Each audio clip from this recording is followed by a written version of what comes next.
Súper. Bueno, entonces, ¿de qué vamos a hablar hoy? Vamos a tener 4 tópicos centrales sobre los cuales quiero comentarles,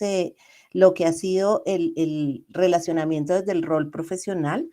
Pues yo llevo más de 10 años trabajando en temas de psicología del consumidor en diferentes ámbitos, tanto desde la docencia como también en la investigación aplicada. Entonces, primero que todo, vamos a ver un poco el qué hacemos, es decir, vamos a contextualizar aquellas metodologías que se están trabajando, haciendo un énfasis en las relacionadas con los paradigmas constructivistas o interpretativistas. Luego de eso, vamos a ver algunas de las formas como se están recogiendo, recopilando la información, tanto de fuentes primarias como de fuentes secundarias, para comprender cómo es que nos estamos aproximando a toda la data que nos dan los consumidores.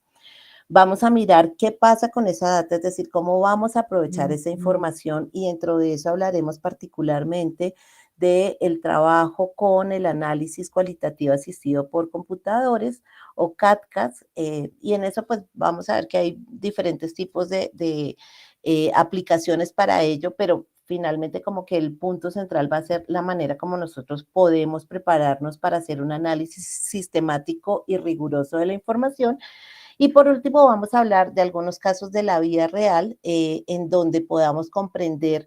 cómo se aplica todo esto que hemos visto en los 3 capítulos previos, en algunas situaciones como muy particulares, bien sea desde las necesidades de un mercado o de las necesidades gubernamentales asociadas con una política pública. Entonces, siendo así, empecemos hablando un poco de qué es lo que hacemos nosotros los que estamos en psicología del consumidor. Bueno,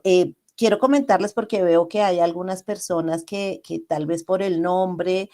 alcanzo a reconocer, hay algunas personas que ya están involucradas en este mundo de la psicología del consumidor, pero pues voy a hacer un paneo general para aquellos que de pronto están en este momento comenzando a tener intereses en esta área de aplicación. Entonces, básicamente, nosotros desde la psicología del consumidor nos dedicamos a describir, a explicar y a tratar de predecir la conducta humana en el contexto de mercados reales.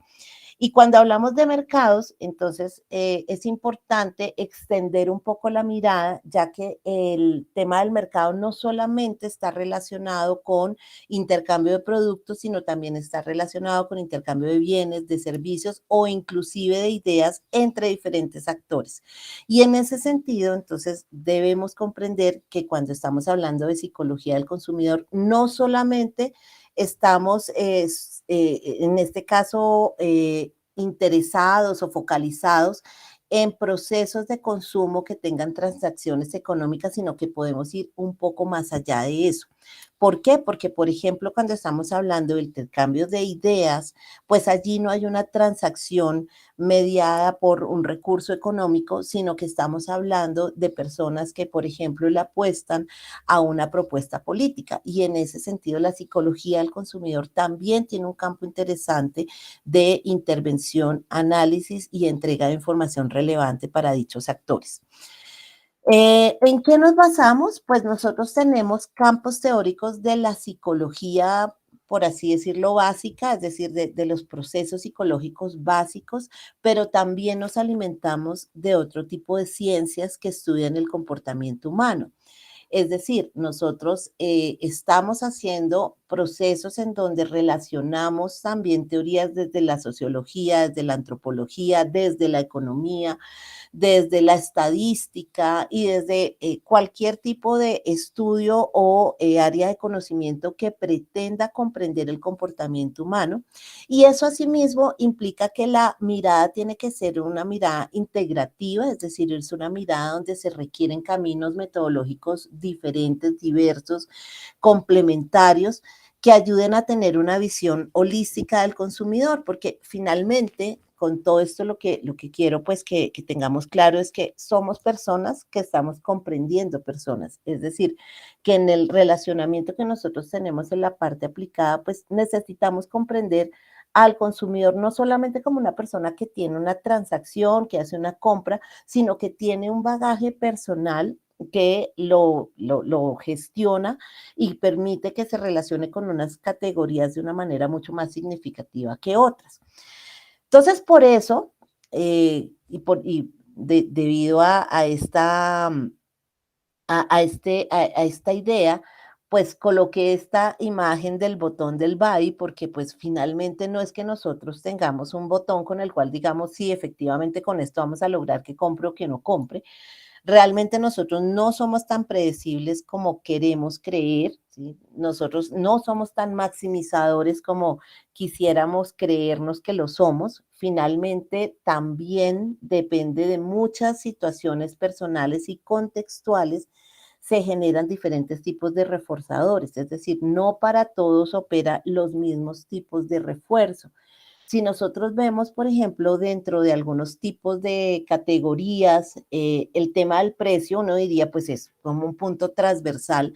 pero no es tan así. Hay algunos tipos de categorías en donde el precio, los bajos precios o la disminución de precio de algunos productos puede generar en el consumidor una desconfianza. Un caso concreto puede ser el tema de todo lo relacionado con los productos de farma. Y cuando se habla de productos de farma, estamos diciendo que una persona que está comprando algún tipo de medicamento y le dan varias alternativas, se ha visto que uno de los principales sesgos que tienen es que cuando se sienten en un rango de precio, en un umbral de precio muy por debajo, ya se empieza a pensar que no es la calidad adecuada para lo que ellos deberían necesitar en términos de la compra de ese medicamento. Entonces, fíjense que no todos los reforzadores son iguales, sino que por el contrario son contextuales, dependen de muchos elementos, porque nuestro comportamiento es un comportamiento multicausal y está influido o influenciado por diferentes tipos de características de carácter personal, por ejemplo, todo lo relacionado con los procesos internos que estudiamos desde la formación en psicología, como la motivación, la percepción, la emoción, el aprendizaje. Eso genera una serie de características diferentes al momento de relacionarse con una categoría. Asimismo, tenemos unas características microambientales, por ejemplo, relacionadas con los grupos de referencia, relacionados con los patrones de crianza, y también tenemos unas variables macroambientales asociadas, por ejemplo, con tendencias de consumo que configuran una manera muy particular de podernos comportar frente a un tipo de producto o servicio sobre el cual queramos tener una decisión. Nuestras decisiones no son totalmente informadas. Además de eso, es importante tener en cuenta que nosotros generamos diferentes tipos de incertidumbre acorde con las categorías. Y eso indicará que hay algunas en las que podemos tener la información más completa, pero hay otras que no. No en todos los casos el hecho de no tener la información completa puede ser sensible. Hay algunos tipos de compra de alto involucramiento en donde las personas van a buscar muchísima más información para poder tomar la decisión, y hay otras que se vuelven en unas compras rutinarias, en unas compras que de manera muy tranquila puede fácilmente nuestro consumidor adquirir sin mayor inconveniente. Inclusive hay unas que uno diría que son de alto involucramiento, pero que realmente el costo de respuesta es tan alto que las personas tal vez no son tan eh, curiosas y juiciosas en el proceso de la construcción de toda esa recolección de información. Uno de esos puntos es particularmente el voto. Cuando uno está viendo cómo se están dando todas las condiciones para que la persona elija una alternativa dentro de lo que puede ser un panorama de diferentes tipos de candidatos, no siempre se encuentra, por un lado, la disposición y el interés a conocer todas las propuestas de gobierno, pero por otro lado también tenemos, o sea, fíjense que eso tiene que ver un poco con esta parte microambiental, con estos patrones de crianza, pero asimismo también tiene que ver con características personales. No todos van a tener la misma capacidad de comprensión y de acercamiento a lo que vienen a ser, por ejemplo, las alternativas que nos están dando los candidatos dentro de su programa de gobierno. En ese sentido, fíjense que para condiciones tan sencillas como la compra de un producto o tan complejas como puede ser entender o no una propuesta de gobierno, las alternativas que tenemos desde la psicología del consumidor nos dicen que no podemos generalizar y no podemos pensarnos que somos tan absolutamente certeros en la predicción. Nos acercamos en algunos casos, sí, sobre todo cuando tenemos una manipulación de variables alta. Ahorita vamos a ver algunas de las clasificaciones que podemos hacer de los diferentes tipos de estudio, pero eso no indica que sea exacta y precisa. Entonces, este mito, pues asociado con la predicción que podríamos tener sobre los comportamientos de consumo, pues se va diluyendo un poco cuando vemos toda esta cantidad de elementos multicausales que están alimentando lo que puede ser una decisión de compra o de consumo. Y hablando precisamente del tema del consumo, pues tenemos que entender que el consumo tiene muchísimas aristas, está relacionado con elementos no solamente personales, sino elementos culturales que están hablando también de preferencias condicionadas, de costumbres, de hábitos que han sido aprendidos, que puede llegar a tener una significación cultural y ritualística importante, es decir, hay algunos tipos de categorías en donde vemos que los consumidores siguen en un paso a paso una serie de acercamientos a la manera como van a relacionarse con un producto o con un servicio que permite no solamente la apropiación, el uso, sino inclusive el desecho de algún tipo de producto. Y allí en todo ese ciclo de vida, pues es importante desde la psicología del consumidor comprender cuáles son los elementos que ayudan a que se pueda valorar esta alternativa que nos da el mercado. Entonces, miren que siendo así, el consumo algo tan complejo que involucra tantos elementos que puede tener una carga simbólica bien importante que permite la diferenciación, que permite que las personas se sientan cercanas a una comunidad, pero asimismo lejanas a otras, pues es un reto bien interesante cómo lo vamos a asumir y por eso es que decimos que nosotros estamos teniendo una visión integrativa y no solamente estamos trabajando bajo un tipo o paradigma de investigación. Las preguntas de investigación van a hacer que podamos tener diferentes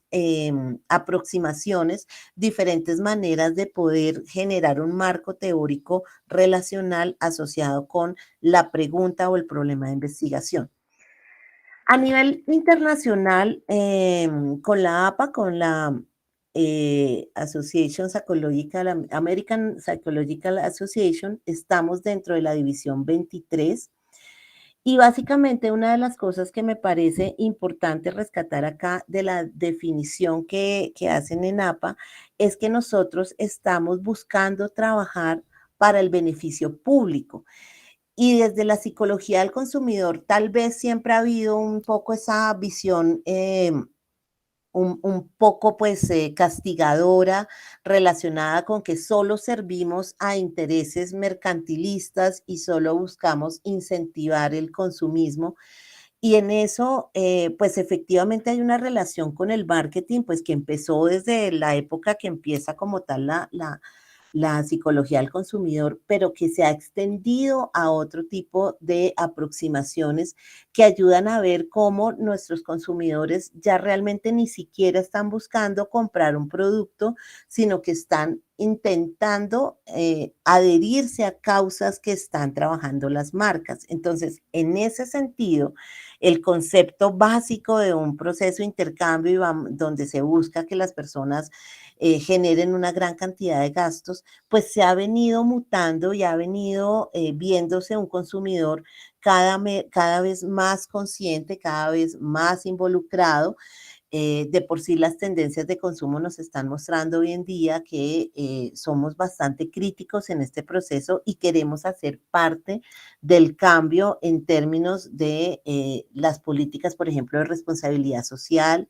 las políticas de impacto medioambiental. Entonces, sí tenemos un gran camino que recorrer y que aportar desde la parte de los beneficios públicos que nosotros podemos ayudar a consolidar con el conocimiento de los procesos de intercambio en los diferentes actores de nuestros mercados.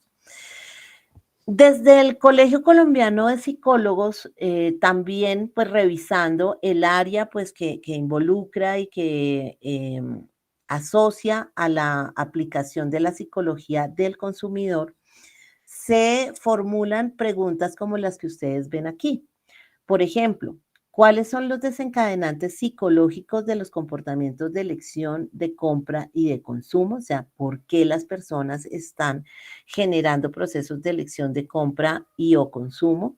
¿Cómo surge el comportamiento de respuesta emocional con las marcas, con los productos y cómo se dan las preferencias condicionadas? Es decir, ¿de dónde viene este elemento que va más allá de la compra de un producto, sino que nos genera un acercamiento, una manera como de engancharnos emocionalmente, que precisamente pues lo vemos dentro de lo que llamamos el branding emocional? ¿Cómo adaptan las personas su conducta a las condiciones de oferta y demanda para resolver los problemas de consumo? Es otra de las preguntas que nos dice desde Colsip, que hacen parte de esta área de aplicación de la psicología del consumidor. ¿Y cuáles implicaciones psicológicas tiene la conducta de las personas como consumidores en las sociedades, las culturas y las estructuras históricas y antropológicas, teniendo en cuenta que en la medida en que nosotros generamos diferentes patrones de acercamiento y de intercambio, también estamos haciendo que los mismos procesos culturales cambien? Entonces, lo que tal vez hace algún tiempo nosotros comprendíamos que era la medicina holística tradicional versus la medicina alternativa, hoy en día tiene unas valoraciones y unas maneras bastante diferenciadas de ser reconocidas, y eso además ha influido en una nueva categoría absolutamente amplia de productos y servicios que están valorando pues esta nueva manera de ver cómo nuestros usuarios en temas como la acupuntura, como el trabajo con diferentes tipos de hierbas, plantas, piedras, procesos, por ejemplo, de relajación, filosofías orientales, ayudan a que se haya visto una nueva manera también de conceptualizar la salud, porque antes estábamos bajo una concepción muy desde el síntoma y desde la enfermedad, y la salud como la ausencia de enfermedad, pero ahora pues se ve de una manera muchísimo más enriquecida este proceso. Entonces, fíjense que todos estos elementos nos están diciendo que el consumo no solamente está afectando a los mercados, sino que en general está afectando las estructuras sociales y las maneras como las personas de aquí a mañana pueden estar teniendo nuevos procesos de aprendizaje. Uno de los retos que, por ejemplo, tenemos hoy en día y que está asociado con los objetivos de desarrollo sostenible está en el tema de la alimentación.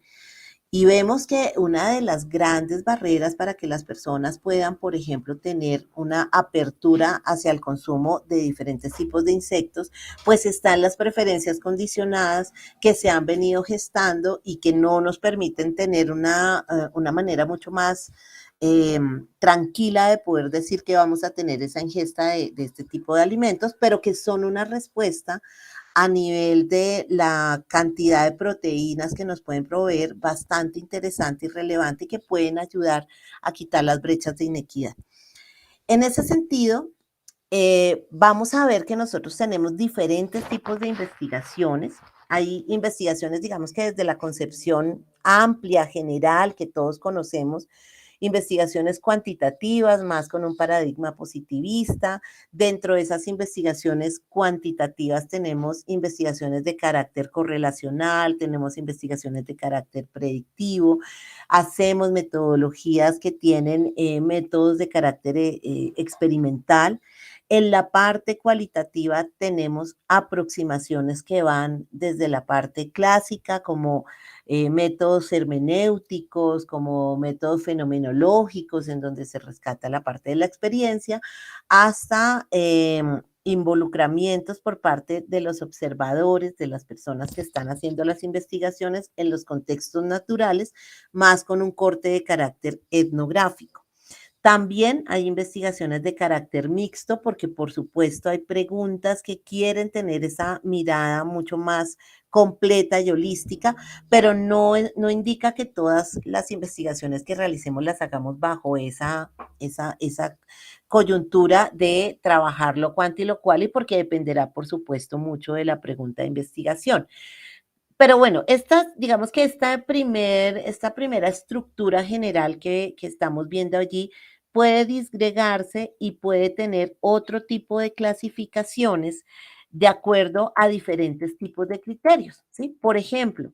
según la duración, yo puedo tener investigaciones hoy en día que trabajen temas de carácter transversal, es decir, una mirada única a un fenómeno de consumo, o puedo tener una investigación que tenga en una línea de tiempo 3 o 4 mediciones. Son muy comunes hoy en día, por ejemplo, los tracks de consumo en donde de una manera continua y sistemática durante, no sé, 1 año, 2 años, es más o menos lo que las empresas que realizan este tipo de aproximaciones buscan tener a los diferentes integrantes de los paneles, les hacen preguntas sobre sus comportamientos de compra y consumo. Entonces, depende de la duración, puedo tener o una visión transversal o una versión longitudinal. Según las fuentes de los datos, también puedo tener investigaciones clasificadas, bien sean investigaciones de datos primarios o investigaciones de datos secundarios. Dentro de las investigaciones de datos primarios, vamos a ver más adelante, pues que tienen un relacionamiento directo con los protagonistas de dichos fenómenos de consumo, pero en los secundarios vamos a ver que podemos tener toda la investigación, como se llama, digamos, de manera muy práctica, como un desk research, es decir, una investigación de escritorio en donde todo se hace consulta por web y se mira pues toda la información de una categoría. También puedo tener, de acuerdo al foco de estudio, yo puedo decir, ok, yo puedo tener, por ejemplo, una investigación relacionada con un punto específico y es una pregunta que tiene una marca sobre el desempeño de una nueva alternativa que quiere sacar al mercado. Entonces, por ejemplo, una empresa de seguros, cualquier aseguradora, quiere ver cómo hoy en día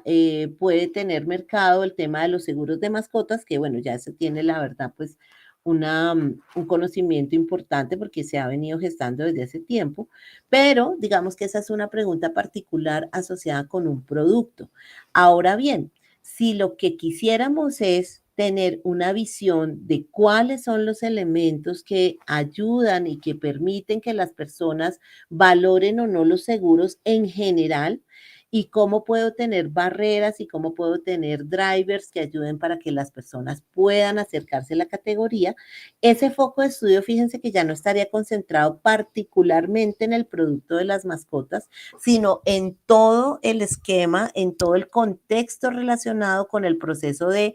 percepción del riesgo y maneras de mitigar esa percepción del riesgo, ¿sí? Cualquiera de las dos son válidas, por supuesto, dependen de la pregunta que se tenga por parte de quienes vayan a desarrollar dicha investigación. Ahora, según el alcance, yo también puedo tener diferentes tipos de investigaciones. Puedo tener investigaciones de carácter exploratorio, puedo tener investigaciones de carácter descriptivo, correlacional o predictivo, que eso, digamos que son unas taxonomías como muy conocidas por los que hemos estado siendo formados en las áreas de las ciencias sociales.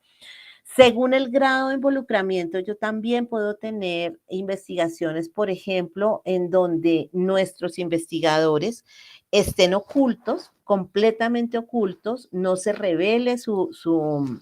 identidad como investigadores. Un mystery shopper podría ser una persona que va a verificar todos los elementos del protocolo de servicio que están realizando en algún tipo de formato o de canal. Digan ustedes que, por ejemplo, Falabella quiere revisar cómo sus asesores están ayudando a que se genere el protocolo de servicio que ellos construyeron y si efectivamente está siendo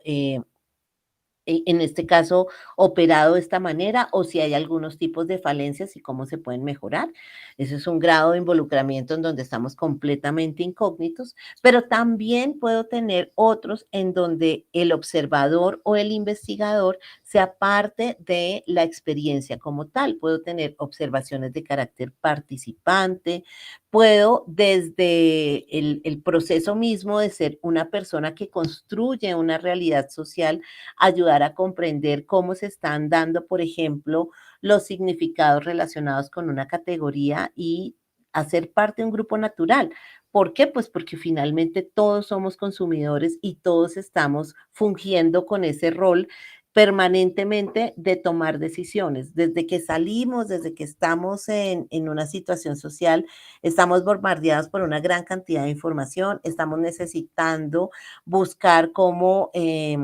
suplir ciertas carencias desde cosas básicas hasta elementos de gran involucramiento, como puede ser, por ejemplo, un servicio relacionado con la educación de la familia. Entonces, en ese sentido, según el grado de involucramiento, también pueden haber diferentes clasificaciones de las investigaciones o inclusive según la manipulación de las variables, es decir, hasta dónde estamos teniendo unos elementos que controlen y que ayuden a tener muchísimo más precisión en cuáles son los puntos que yo quiero medir de una investigación o hasta dónde son investigaciones en contextos naturales en donde no hay control de variables. ¿De qué dependerá? Como lo decía hace un momento, pues va a depender mucho de la pregunta de investigación.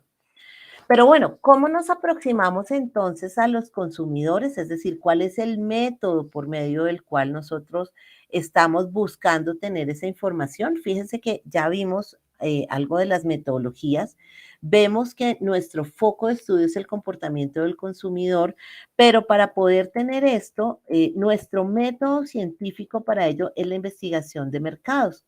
Hoy en día, la investigación de mercados y la investigación de carácter social, siendo la una aplicada a problemas de relacionamiento entre un oferente y un comprador bajo un producto o un servicio y siendo la segunda más observante y más interesada en elementos de carácter social y cultural que ayudan a transformaciones relacionadas con alguna problemática que esté viviendo una comunidad. En ese sentido, fíjense que igual operan los pasos del método científico y nosotros arrancamos con una pregunta, siempre con un problema, o sea, que estamos buscando resolver algo y sobre eso hacemos una planeación de cuáles son los puntos que debo tener en cuenta.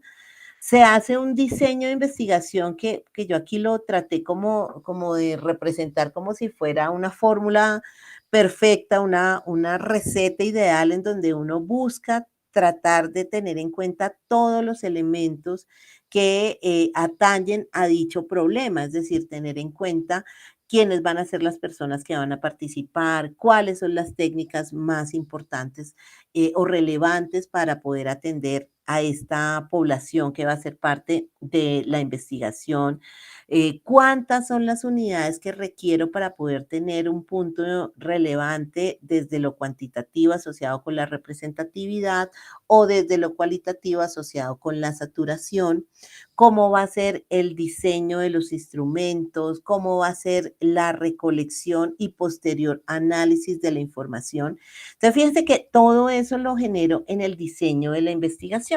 Y el diseño realmente, pues para las personas que me conocen saben que es como de las cosas que me parece más apasionante porque es donde toca hacer la magia, es decir, es donde toca tener una gran cantidad de elementos como listos para poder mezclar de la manera más óptima posible y poder llegar a un resultado que se pueda implementar y que a partir de eso pueda generar aprendizajes o recomendaciones o como se llaman de manera muy común en la práctica, los llamados insights, es decir, aquellos elementos, aquellos aprendizajes no revelados por parte del consumidor, pero que son transversales, que son verdades, las llaman ocultas, pero que las que son compartidas, es decir, que todas las personas tienen un proceso de transversalidad sobre las opiniones, sobre las maneras como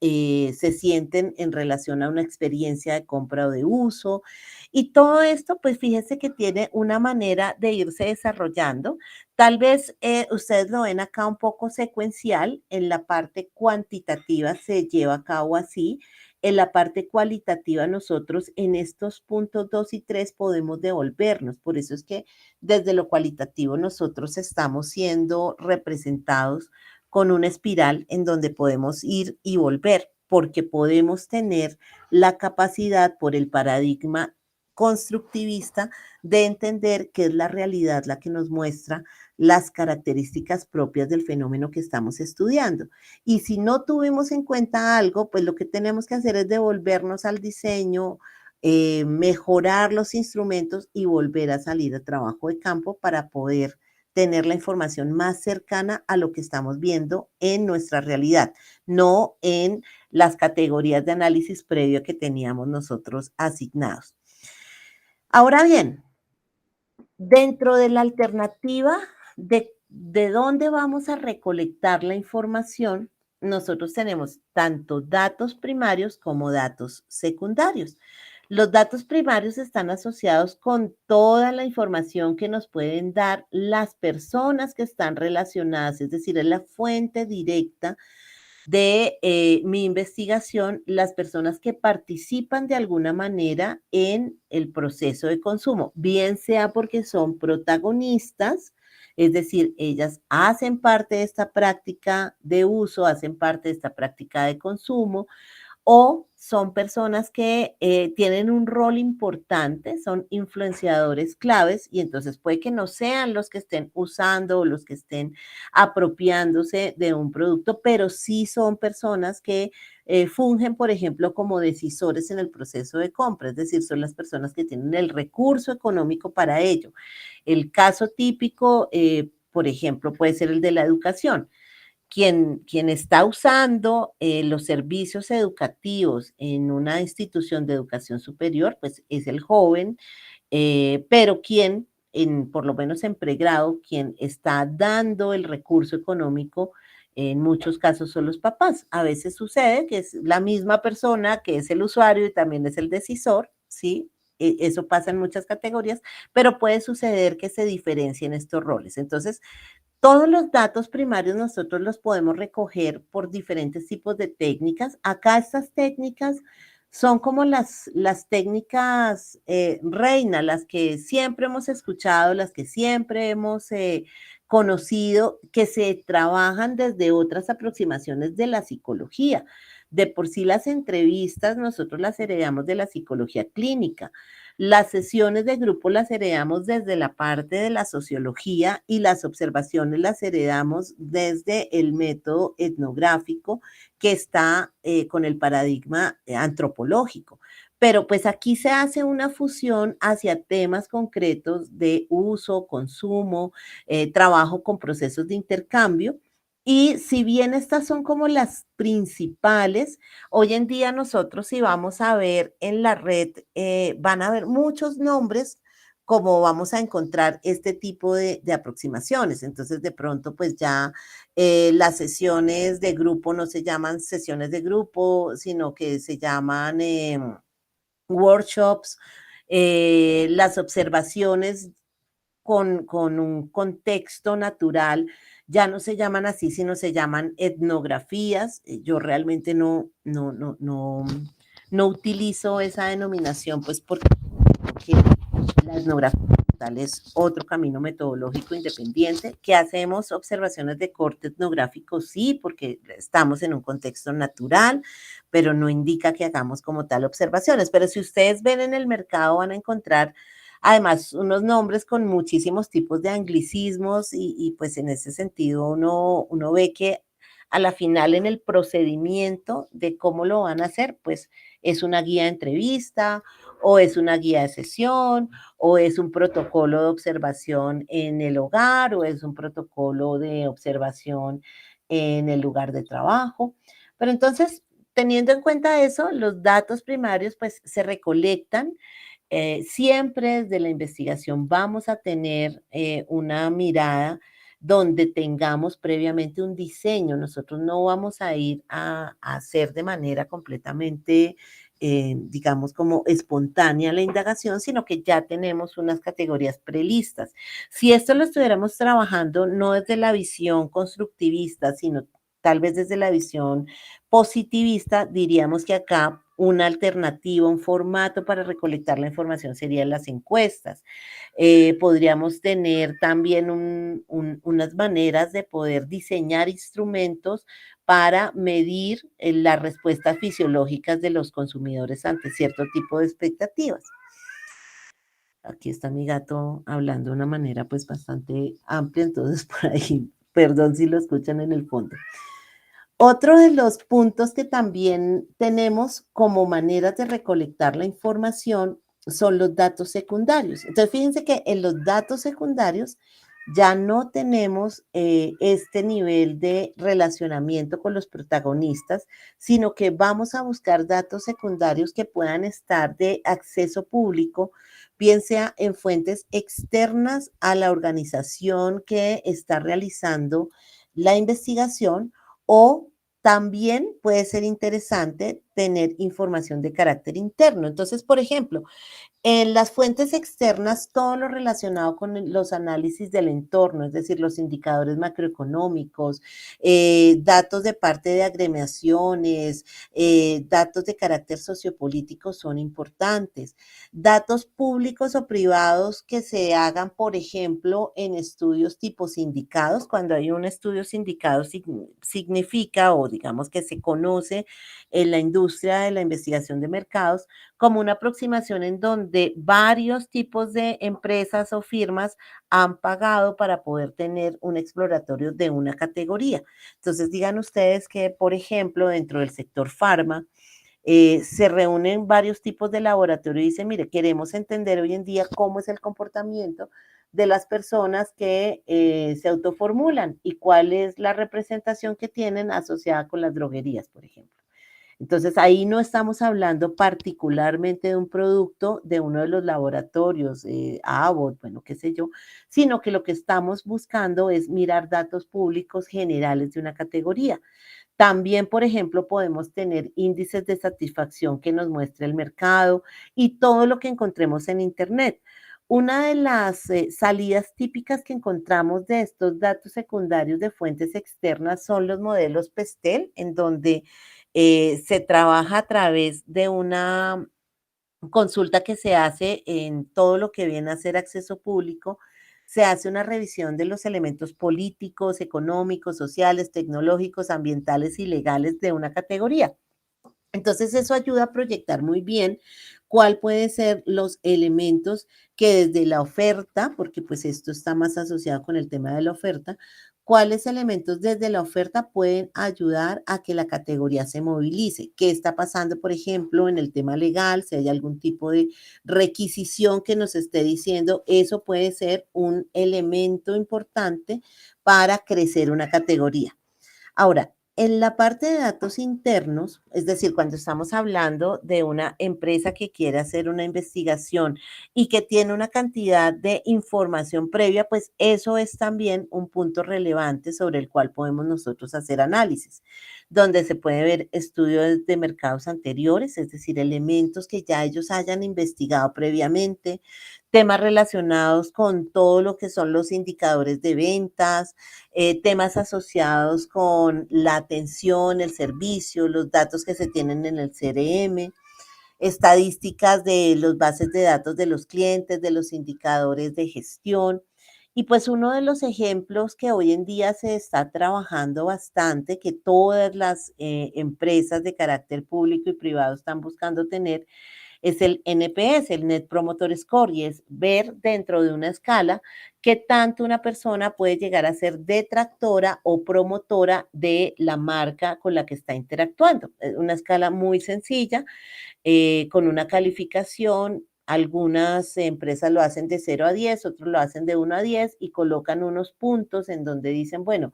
La escala baja podría irme hasta 5 o 6 y esas son personas que van a ser detractoras. De 6 a 7 vamos a tener neutros y de 8 a 10 vamos a tener promotores. Entonces van haciendo los cálculos de cuántos detractores están versus cuántos promotores tienen y cómo eso ha venido cambiando en el tiempo. Entonces, fíjense que estos datos secundarios también son relevantes, también nos dan información sobre temas de acercamiento a una categoría de consumo, pero pues ahí no tenemos ningún tipo de perspectiva o de idea de qué está pasando con la demanda, es decir, con las personas que están allí vivenciando una experiencia, sino a través de elementos que fueron recogidos previamente. Algunos de ellos retoman, por ejemplo, calificaciones de los clientes y está bien, pero no podemos llegar a profundizar en por qué se dieron ese tipo de calificaciones. Ahora, otro tipo de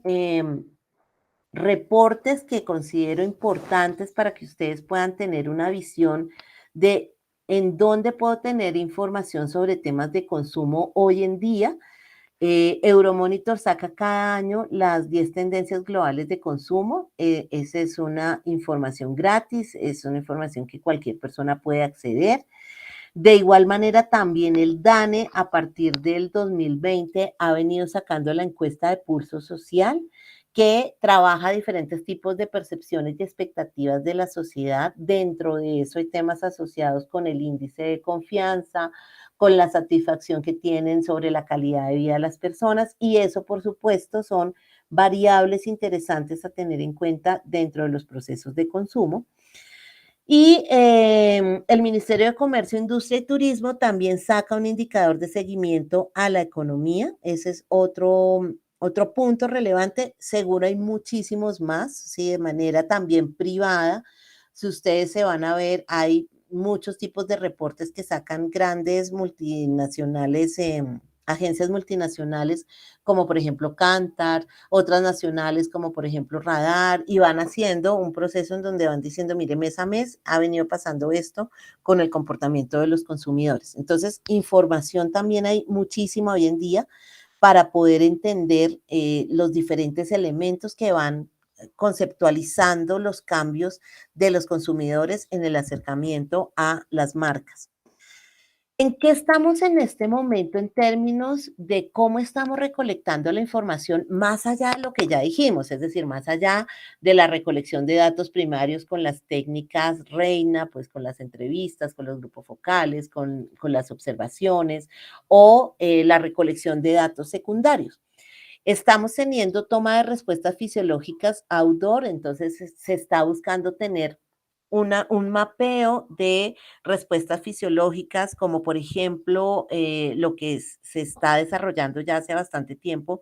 con las gafas de eye tracker, en donde lo que se busca es mirar cómo es el recorrido del ojo y cuáles son las partes en donde se tiene una fijación y donde hay unos mapas de calor, por ejemplo, de una página web o por ejemplo de una góndola en un supermercado. ¿Sí? Es algo que se ha venido haciendo ya y ha permitido que lo relacionado con el tema del neuromarketing se salga del laboratorio y vaya a los contextos naturales. Lo mismo así con las entrevistas en contextos tanto online como offline, es decir, por ejemplo, online hoy en día tenemos entrevistas que se realizan en el contexto de videojuegos, por ejemplo. Entrevistas en contextos offline es ir con la persona al lugar donde está desarrollando su práctica. Por ejemplo, queremos comprender las personas que practican algún tipo de deporte extremo y pues entonces la invitamos a participar en un proceso en donde vamos a estar con ella, pues o con él, conversando continuamente sobre cómo está desarrollando esa práctica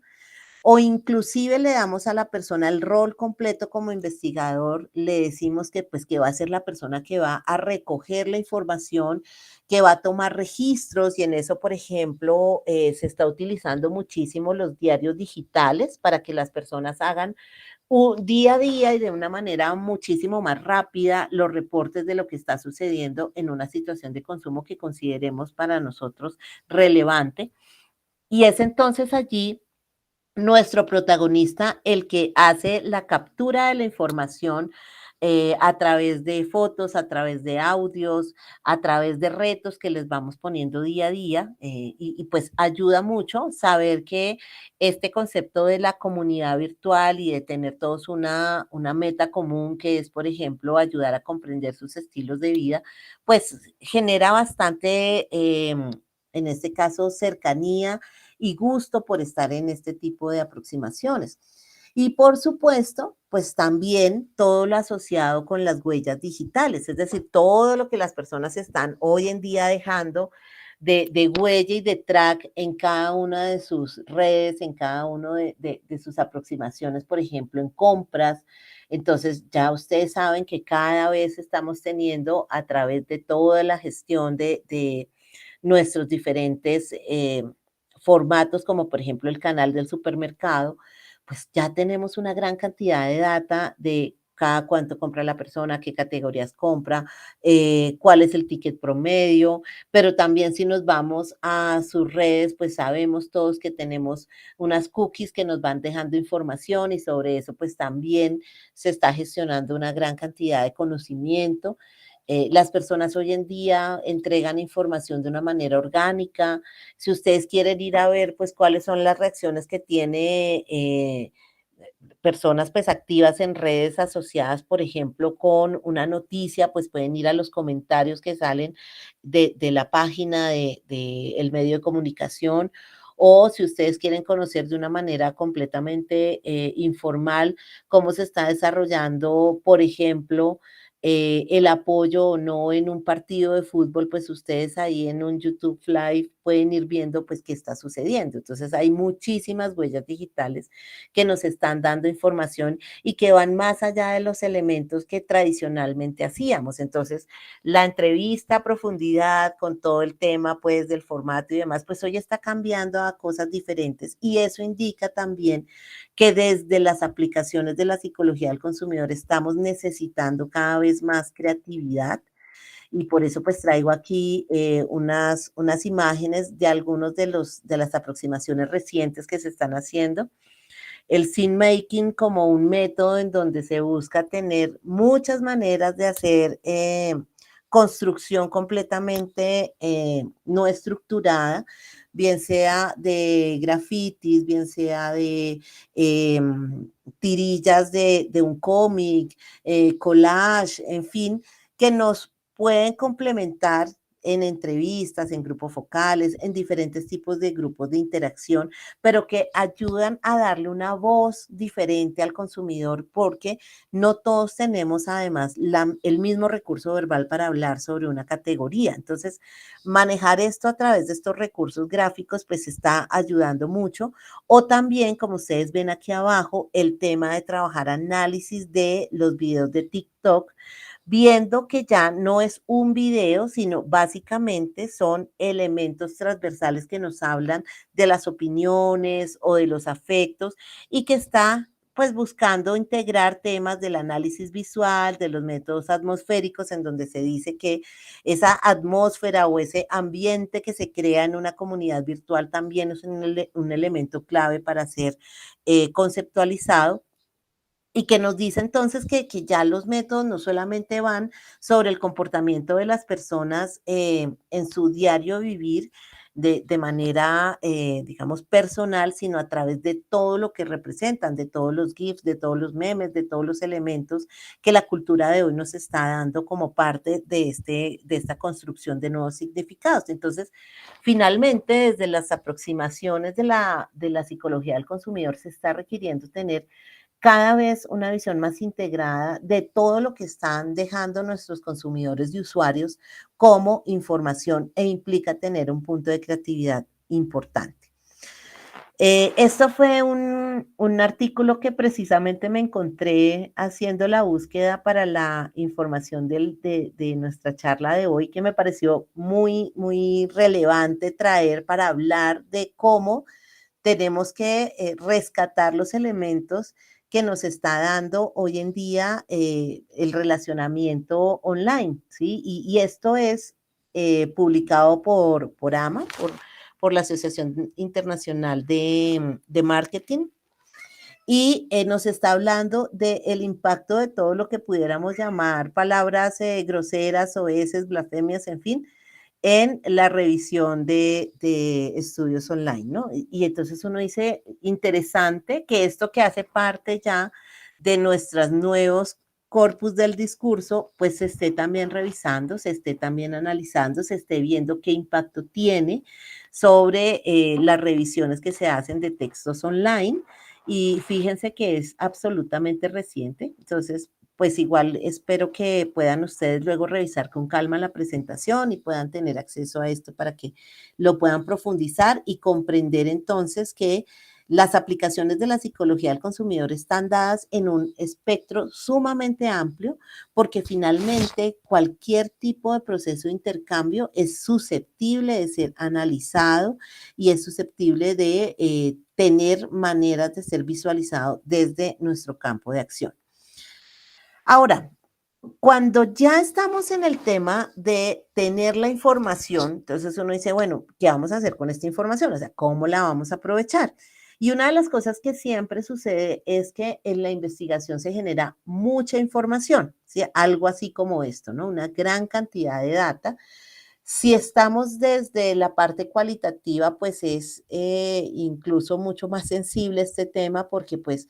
tener información asociada con entrevistas, con grupos focales, es bastante robusto todo el discurso que podemos tener allí y pues uno se pregunta, bueno, ¿y qué voy a hacer con todo esto? Y sobre eso pues podemos generar un análisis microscópico de los datos. Aquí la teoría fundamentada, que es un método desde la visión constructivista, que viene también de la sociología, pues lo que nos dice es que nosotros debemos buscar como con una lupa, así como ustedes lo ven allí, pues qué es lo que está queriéndose expresar a través de lo que las personas nos están diciendo, partiendo del hecho que lo que las personas expresan hace parte del sentido que le da a la vida las formas de significar las categorías, es decir, lo que las personas nos están diciendo, lo que las personas nos están narrando, pues hace parte de su conceptualización de las categorías sobre las cuales estamos haciendo una indagación. Y la teoría fundamental lo que nos dice es que podemos tener una manera organizada, sistemática, juiciosa de poder acceder a esta información desde una gestión de los archivos que hoy en día porque pues antes, digamos, se manejaba de una forma manual, pero hoy en día se genera con diferentes tipos de software, dentro de esos los más comunes, pues el NVivo, el Atlas T, son como los más comunes de trabajo. Nos permite tener una gran cantidad de gestión de archivos, es decir, ahí podemos tener no solamente archivos de texto asociado con las transcripciones, podemos tener fotografías, podemos tener videos, podemos tener audios. Luego nos permite hacer una lectura y navegación de toda esa información, poder hacer anotaciones y muy importante que lo vamos a ver ahora, poder hacer codificación, es decir, poder empezar a generar unos niveles de análisis para poder con esto consolidar los resultados y poder revisar cómo esos resultados nos permiten conectar tal vez con tendencias, tal vez con elementos que veamos que culturalmente puedan ser afines para generar una teoría que en este caso es una teoría de carácter inductivo, es decir, que sale de los datos y no al revés como lo genera otro tipo de paradigma, pero que sí tiene un proceso riguroso, que sí tiene un proceso en donde se está haciendo una lectura mucho menos subjetiva de la información y eso permite bajar la dependibilidad, que es uno de los puntos relevantes dentro de la investigación de carácter cualitativo. Ahora,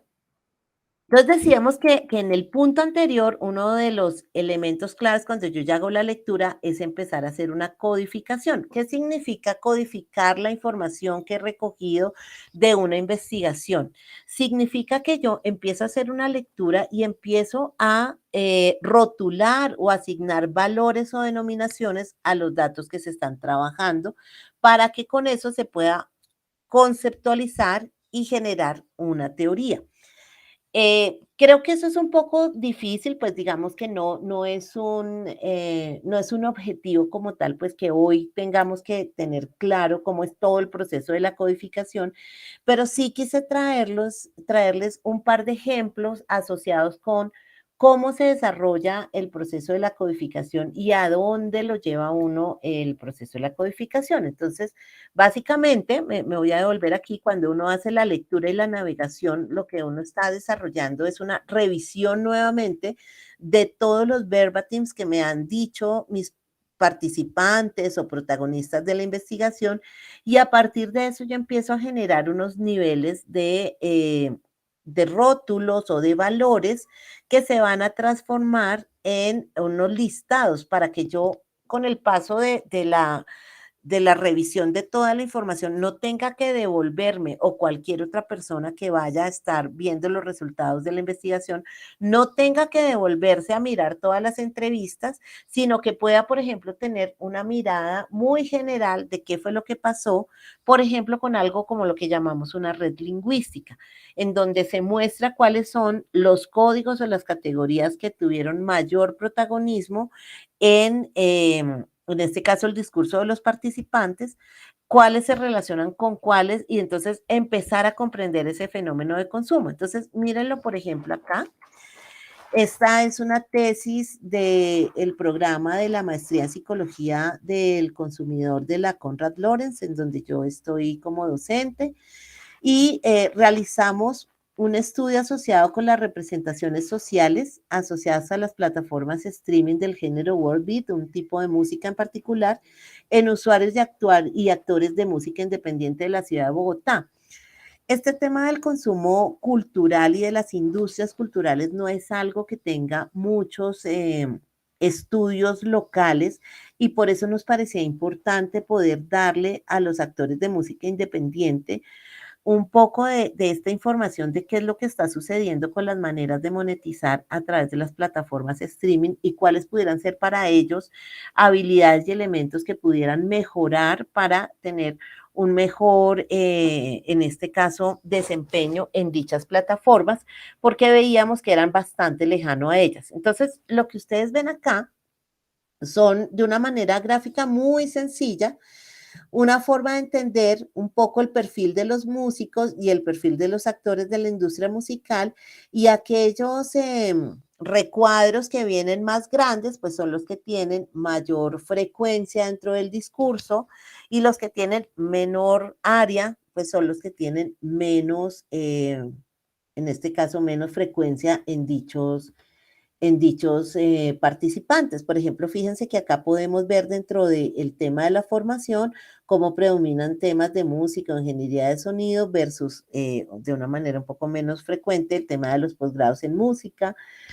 cuál es el rol que ellos tienen a nivel administrativo, si ellos, por ejemplo, hacen la gestión de bandas independientes, si hacen planeación de proyectos musicales o no, cuál es el tipo de rol que tienen en la banda, si tienen algún otro tipo de experiencia en otros campos. Entonces, fíjense que si alguien viene a mirar esta figura que hace parte de los entregables que hubo en esa tesis, va a poder comprender mejor, sin tener que irse a leer todas las entrevistas que se hicieron, pues qué es lo que está sucediendo con el perfil de músicos o con el perfil de actores de la industria musical, siendo pues en los actores más temas relacionados con las personas que promueven las bandas, que son vendedores de música en físico, que son managers, en fin. Entonces, es una manera, o sea, todo este proceso de aprovechar la información, de trabajar con la teoría fundamentada como método que me permite generar categorías, y esas categorías, a través de la gestión en software, como los que les estaba comentando, poderlas tener ya con unos output, con unas salidas muchísimo más sencillas de comprender, pues nos permite optimizar y poder también tener la garantía de que los resultados fueron leídos de forma juiciosa, sistemática, y que con eso pues podemos tener mayor nivel de confiabilidad en la data. Y esto pues es para un tema de tesis, pero si ustedes lo pudieran aprovechar, por ejemplo, cuando una marca nos contrata para mirar cuáles son los drivers y cuáles son las barreras asociadas con el acercamiento a una nueva categoría, pues uno pudiera tener un poco más de soporte, porque es un criterio de calidad dentro de la investigación que ayuda, como les decía hace un momento, a bajar la dependibilidad en el análisis de la información. Aquí tenemos otro modelo de salidas que nos pueden dar los software de análisis cualitativos, que trabajamos este tipo de software asistidos por computador, eh, y pues que tienen diferentes versiones. Ustedes podrán ver que, por ejemplo, para el NVivo o, por ejemplo, para el Atlas T, ustedes pueden googlear y tener una versión demo que va a tener un espacio limitado de días como para que puedan entender un poco mejor qué tipo de beneficios les da. Y esta tesis, pues, no es tan reciente como la otra, es del 2018, la hicimos también en el marco del programa de Psicología del Consumidor de la Konrad Lorenz. Tiene que ver con consumo conspicuo y simbólico de la alimentación. Queríamos entender en personas de bajos ingresos cuáles eran los significados de la comida de lujo y si eran los mismos significados que teníamos en relación a las personas de estratos altos y cuáles eran los sesgos que podían tener, porque eso genera un punto sensible y es hasta donde las personas están teniendo decisiones informadas respecto a los lugares de alimentación. Básicamente lo que encontramos, y ustedes lo ven aquí, pues digamos que hay una categorización que reúne a toda esta serie de códigos, o sea, cada uno de estos cajoncitos que ustedes ven aquí son códigos y los números que tenemos acá son las veces que se repiten esos códigos dentro del discurso de todos los participantes. Y el que más tuvo de saturación, es decir, el que se repitió de manera más constante, es el índice de que el buen restaurante es el que tiene grandes porciones, ¿sí? Entonces, para este tipo de participantes, el buen restaurante está asociado con eso. Ahora bien, ¿cuáles son los tipos de comida que son las más cercanas a hablar de que sean valoradas o que sean platos costosos y lujosos? Los costosos y lujosos son los relacionados con la comida de mar o de río y la comida más valorada por todo el tema y la concepción de estas prácticas familiares es la comida típica colombiana. Veíamos, por ejemplo, dentro de esto, que tal vez aquí no nos aparece tanto, veíamos cómo para las personas el hecho de que tuvieran un menú físico también era otro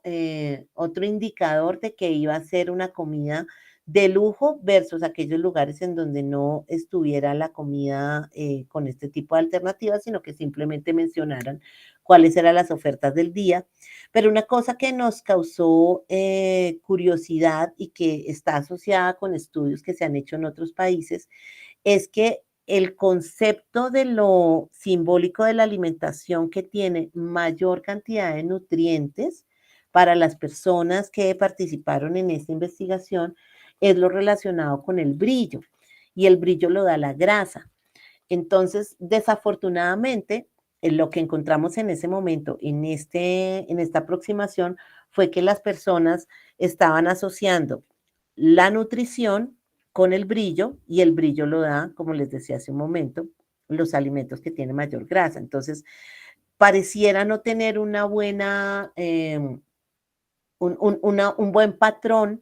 esta asociación y uno esperaría poder comprender entonces la comida que pudiéramos llamar saludable, cómo está relacionada dentro de este concepto de lo simbólico de la alimentación, porque así sería la manera de poder comprender cómo pudiéramos cambiar los patrones de alimentación y guiar a las personas hacia una alimentación un poco más saludable. Entonces, fíjense que toda la parte de la gestión de la información nos permite tener este tipo de entregables, pero este tipo de entregables, digamos que más allá de que sea asistido por computador, pues quien desarrolla todo este análisis en este momento lo hacemos nosotros los investigadores.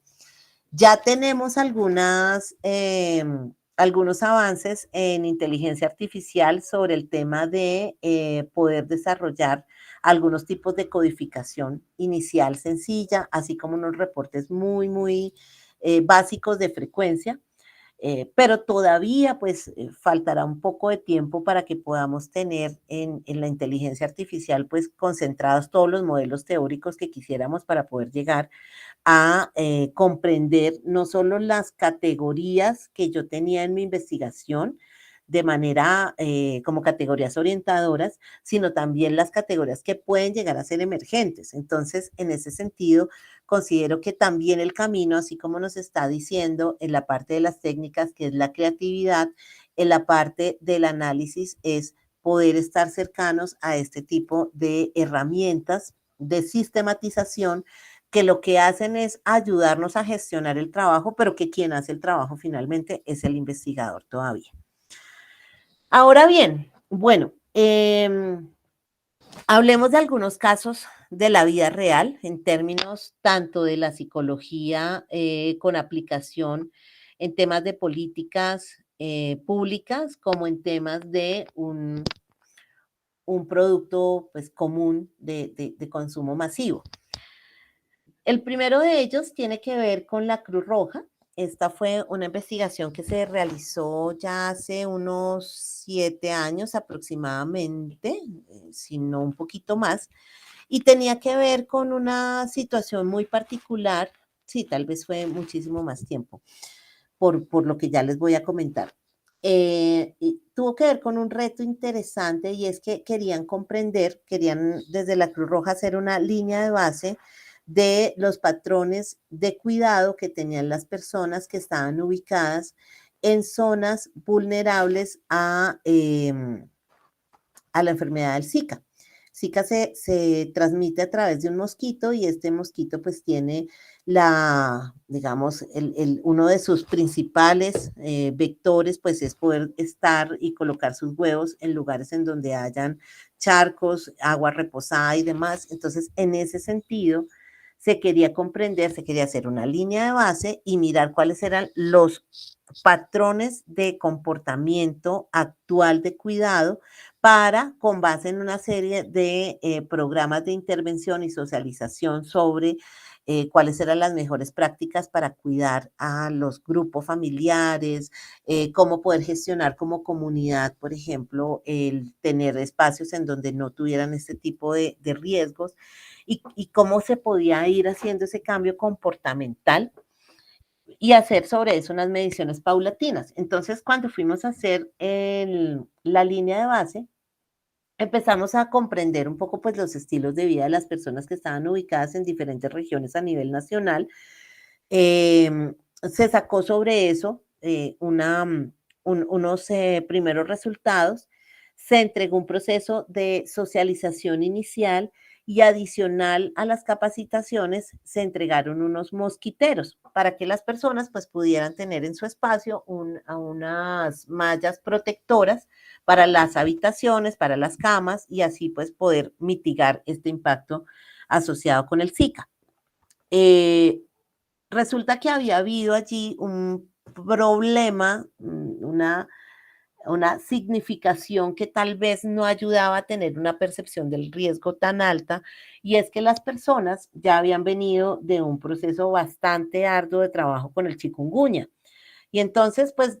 como ya habían sido personas que habían estado siendo muy juiciosas con estos primeros brotes de chikungunya, pues dijeron como, bueno, pues ya nos salvamos de una, ¿no? Digamos que más o menos de carácter muy coloquial les estoy comentando esto.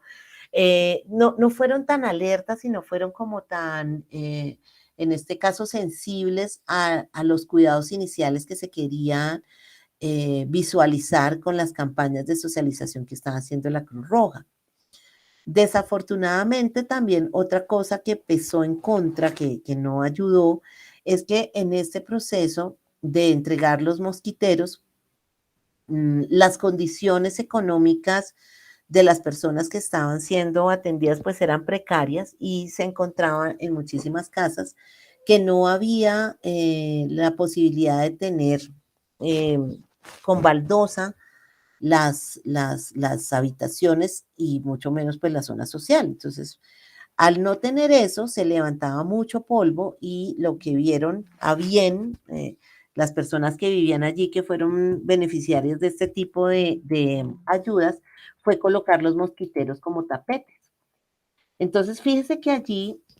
la política pública está dando unos recursos importantes, está queriendo generar un impacto comportamental relevante, pero las condiciones de conocimiento y de percepción del riesgo que tenía la comunidad, la manera como se empezaron a gestar estos procesos, pues no permitió que las personas tuvieran realmente una cercanía y una valoración al punto tal que los recursos que ellos recibieron los utilizaron en otras cosas. Entonces, una política pública cualquiera que ésta sea, o sea, está relacionada con salud, pero puede estar relacionada con cualquier otro elemento clave de las condiciones óptimas de salud, de vida, de trabajo en temas de recreación, cultura, en fin. Si no tenemos a las personas, a nuestros consumidores, usuarios, realmente conectados y si no los comprendemos, pues la política puede tener allí un punto ciego en donde no puede avanzar. Y eso se puede hacer desde la parte del conocimiento de nuestro usuario. Entonces, no es solamente un reto que tengan las empresas que comercializan productos, también desde el punto de vista gubernamental, cada vez es más importante comprender cuáles son las condiciones que ayudan a que unas personas realmente puedan apropiarse de cosas como estas. Fíjense pues todo lo que sucedió con tema COVID y todo lo asociado con la apropiación de las prácticas de cuidado. Pues eso fue un reto completamente impresionante, no solo a nivel nacional, sino a nivel mundial. Ahora, otro caso que tiene que ver ya con un producto muy, muy, muy particular es este. Voy a colocar el video un momento para que lo veamos y luego de eso pues les comento qué fue lo que sucedió.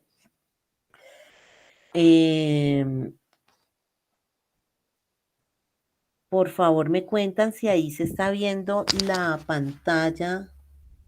del video Doña Gallina. Sí, profe, ya se ve. Vale, vale, voy a colocar sonido un momentito y confirmamos que estamos oyendo y ya lo dejo seguir. Doña Gallina, el de la gallina ¿Sí? ¿Tenemos audio Sí, también? sí se oye perfecto. Vale, gracias. criolla. Pipe, ve a la tienda y tráeme un caldo Doña Gallina, pero que sea Doña Gallina, el de la gallina criolla. Sí, mami. Caldo Doña Gallina, gallina criolla. Caldo Doña Gallina, gallina criolla. Caldo Doña Gallina, gallina criolla. Don Luis, ¡Pipe! ¿me da un caldo? ¡Claro! No, don Luis, ese no. Ese está hecho de otras gallinas. Deme un caldo Doña Gallina, el de la gallina criolla. No todos los caldos tienen gallina criolla. La mayoría están hechos de otras gallinas y solo Doña Gallina está hecho de gallinas criollas que crecen en una granja exclusiva para Doña Gallina. Ah, lo que tú quieres es un caldo Doña Gallina. Gracias. Doña Gallina. Tus platos quedan deliciosos con el auténtico sabor de la gallina criolla. Doña Gallina, el de la gallina criolla. Bueno, entonces, este caso que ustedes vieron acá, efectivamente fue una situación en donde intervino una investigación de mercados y se dio porque si ustedes alcanzaron a notar en algún momento de este comercial, se enfrentaba una gallina roja, la de Doña Gallina, con una gallina blanca. La gallina blanca generalmente está asociada con dos marcas, una que es Maggi, que es Nestlé, y otra que es Nork, que es Unilever. Y entonces resulta que Nork y Unilever pues vieron que desde Doña Gallina estaban dando la información de que la gallina roja era la gallina que tenía las propiedades asociadas con ser una gallina criada en el campo. Inclusive hay una toma en donde ustedes ven que colocan a la gallina blanca en un espacio, pues en un galpón absolutamente pues apretadas como si estuviéramos en Transmilenio, una cosa así. Y en otro lado está la gallina roja en un espacio completamente abierto, natural y demás. Y entonces este tipo de comerciales que son transmitidos en televisión nacional en los momentos pues del prime time y demás, pues qué tipo de información le dejan al consumidor que está siendo impactado en este tipo pues, de comunicaciones. Entonces, las personas de Unilever y las personas de Nestlé quisieron hacer una investigación para con eso tener una base jurídica, una base más bien investigativa, para con eso pues comenzar un proceso jurídico en donde hablaban de publicidad engañosa, porque estaban hablando primero pues que las gallinas de Doña Gallina no es que estuvieran en un espacio independiente, de por sí había antes otra pieza publicitaria que hablaba de la granja Doña Gallina. Y por otro lado, pues de comentar cómo pues estaban haciendo una relación casi que directa sin colocar las marcas, pero colocando el icono de la gallina, una relación casi que directa a las marcas Nork y a la marca Maggi, sí, Maggi de Nestlé. Entonces, en ese sentido, lo que nosotros hicimos desde la agencia en la que yo estaba en ese momento fue una investigación con consumidoras que usaran caldos de gallina y que tuvieran ese conocimiento sobre este comercial. Desafortunadamente, lo que nosotros encontrábamos en todas las sesiones que realizamos a nivel nacional es que las personas sí tenían un sesgo a nivel de la interpretación de la información y desafortunadamente en eso pues nosotros todos somos precisamente vulnerables a diferentes tipos de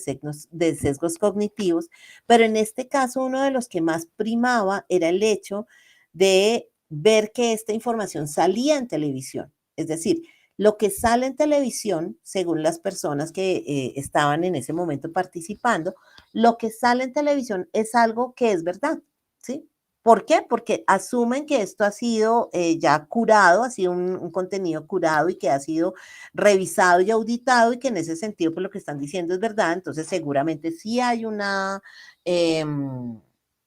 granja Doña Gallina, efectivamente sí estamos viendo que esta gallina tiene un espacio natural y que las otras por allá están en unos galpones y por supuesto que se cambiaba la intención de compra totalmente hacia Doña Gallina versus las otras dos marcas.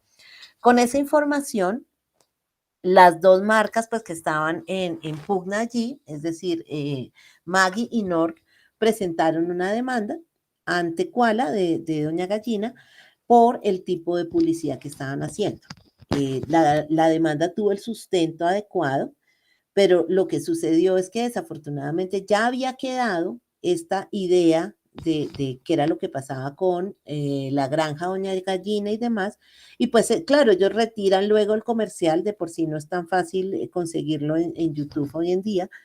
pero lo retiran de la programación normal, pero hacen ya, digamos, la tarea asociada con que las personas empiezan a tener un aprendizaje asociativo en donde la gallina roja es la que sí es la gallina natural y la gallina blanca es una gallina metida en galpones, no sabemos pues cómo esté siendo criada y por eso la intención de compra cambia. Entonces, fíjense que tanto en el caso anterior, que era un tema más desde la parte de la aplicación de la psicología del consumidor,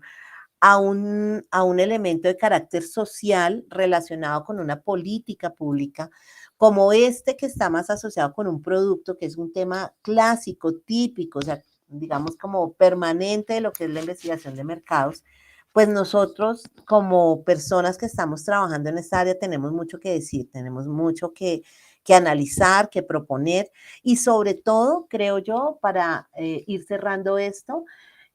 buscando tener un consumo que sea informado y que sea responsable, porque finalmente ofertas en el mercado siempre van a haber, pero la idea es que las personas puedan tener una información que sea fidedigna, que sea adecuada. Tenemos entes reguladores de estos procesos, está la SIC, está la Comisión Reguladora de Comunicaciones, pero ellos necesitan personas que puedan comprender el comportamiento del consumidor para ayudar a que todos estos elementos, pues, seamos mucho más observantes en lo que las personas están recibiendo de información sobre una categoría. Bueno, por último, sectores entonces, a partir de todo lo que hemos visto, sectores de aplicación de la psicología del consumidor, todos en donde haya un proceso de intercambio. Yo aquí coloqué pues algunos que son como los más comunes, digamos, que de forma continua están invirtiendo, pero pues quisiera que precisamente habláramos sobre eso. Si ustedes, por ejemplo, al hablar de un sector como farma o un sector como agronegocios, si ustedes se imaginan en qué puede la psicología del consumidor aportar. Y vamos pues ya con esto terminando nuestro espacio de la tarde-noche de hoy. Porque de todos lo que vemos es que siempre estos procesos de interacción entre los actores generan una gran cantidad de interrogantes y las maneras como se pueden mejorar estos procesos de intercambio van a ser puntos centrales del estudio de la psicología del consumidor, tanto desde los productos como desde las categorías. Por ejemplo, en agronegocios nosotros podemos hablar desde cómo una persona puede asumir y adoptar una nueva manera de aplicar un fertilizante con una marca particular, hasta cómo son, por ejemplo, los procesos de socialización de las prácticas de cultivo en diferentes tipos de familias y diferentes tipos de agricultores. Entonces, fíjense que hay cosas tanto para las categorías como para los productos o servicios más particulares.